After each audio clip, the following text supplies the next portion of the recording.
கண்மணி அன்போடு காதலன் நான் எழுதும் கடிதமே. பொன்மணி உன் வீட்டில் சௌக்கியமா, நான் இங்கு சௌக்கியமே.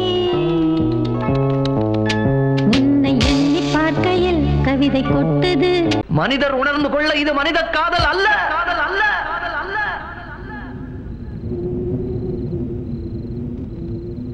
அதையும் தாண்டி புனிதமானது, புனிதமானது.